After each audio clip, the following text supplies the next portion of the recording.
এবং দেশ যদি গড়তে হয় প্রত্যেকটি নারী পুরুষকে কাঁধে কাঁধ মিলিয়ে কাজ করতে হবে আজকে। তা না হলে এই দেশকে আমরা আমাদের প্রত্যাশিত বাংলাদেশ হিসেবে গড়ে তুলতে পারবো না।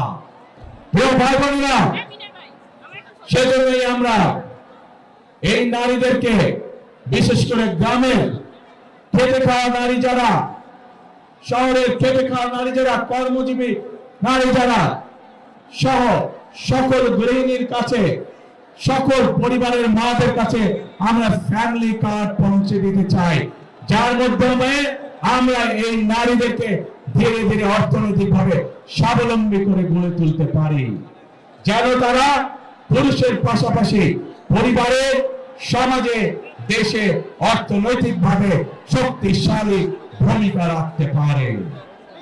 প্রিয় ভাই বোনেরা, আসুন এবার দেখে ওই যে গুপ্ত সংগঠনটির কথা বললাম, যারা বাংলাদেশের নারী সমাজকে অপমানজনক শব্দ ব্যবহার করে।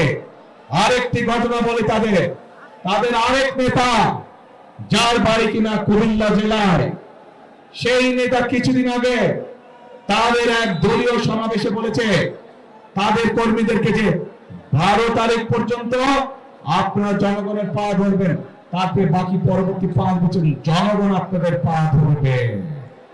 প্রিয় ভাই বোনেরা, চিন্তা করুন, এইরকম কথা কে বলতে পারে যে 12 তারিখ পর্যন্ত তাদের নেতা কর্মীরা জনগণের পা ধরবে, তাহলে 12 তারিখের পর থেকে জনগণ তাদের পিছে পিছে ঘুরবে, জনগণ তাদের পা ধরবে। এই কথা থেকে প্রমাণিত হয় কি তাদের মেন্টালিটি, কোন পর্যায়ের মানুষের তারা জনগণকে নিয়ে তুচ্ছ তাচ্ছিল্য কথা তারা বলতে পারে।